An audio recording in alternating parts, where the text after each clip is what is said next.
Good grief. All you continue to do is complain. Is there anything going right in your life?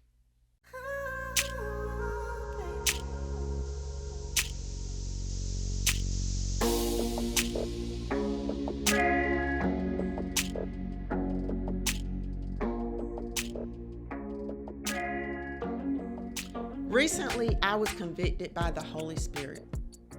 Really put me on blast, y'all. Was like, girl, all you continue to do is complain. I was complaining about my hair, my weight, complaining about my hurts, my pains, complaining because there's no sun outside and it's raining and it's cold, complaining I couldn't do this or that. Complain, complain, complain. And to make matters worse, I said things out loud. I gave them life. I gave them breath. In Proverbs 18, verse 21, it warns us of the very thing. It says, death and life are in the power of the tongue. Those who love it will eat its fruit. And y'all, because I was giving my complaints breath, making them alive, I started to feel the weight of that death. I looked in the mirror and didn't like what I saw. I woke up to mornings wishing for a new day. We have to be very careful about what we speak. Take, for instance, in Numbers chapter 13 through 14. Moses was told by God to send some spies into the land of Canaan. He was to pick one man from each tribe, so 12 spies in total. The spies were going to go for 40 days and look at the land. Who's living there? Is it really flowing with milk and honey? Are there any other geographical things you can tell us about? What kind of food is there? Are there any fortified armies or men? Well, the spies went out and they did just as such.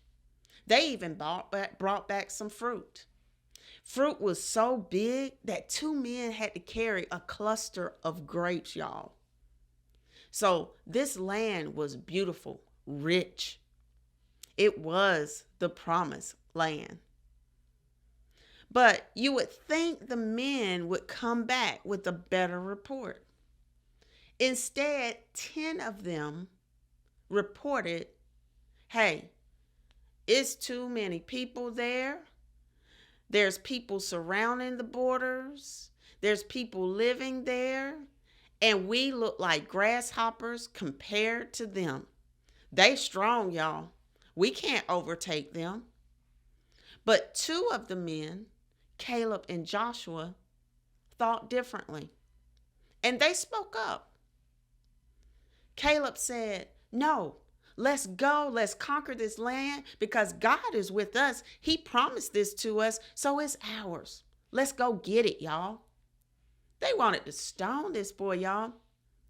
All of the Israelites took the side of the majority. And they started to groan and complain. They were like, why are we out here in this wilderness? We should have just stayed in Egypt. Let's pick a new leader. We don't like Moses no more. Why did God do this to us?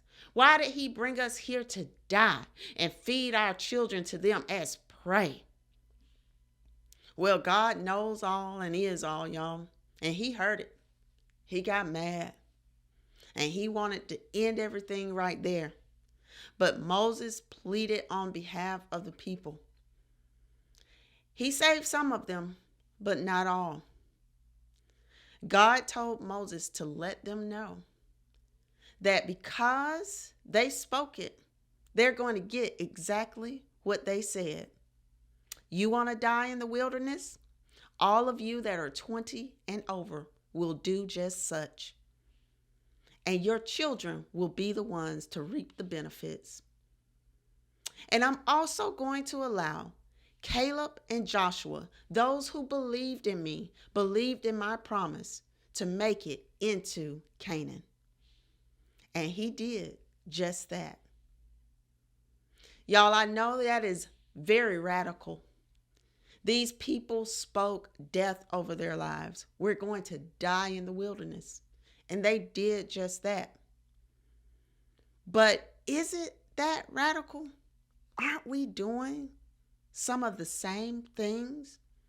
We're speaking such negativity over our lives that we don't even recognize that it's continuing to transpire and manifest what we spoke.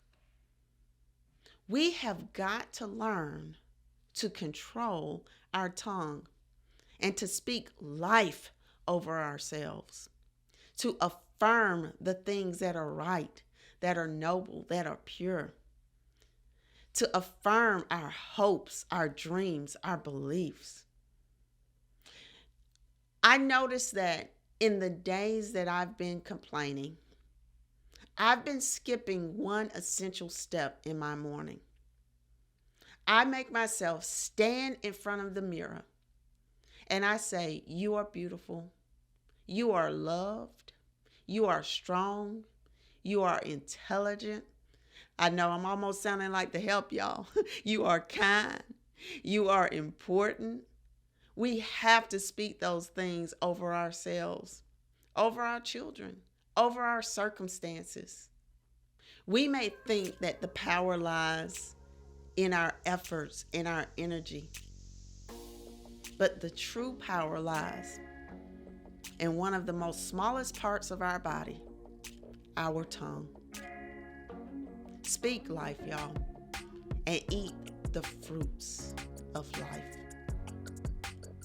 As always, remain present in your healing.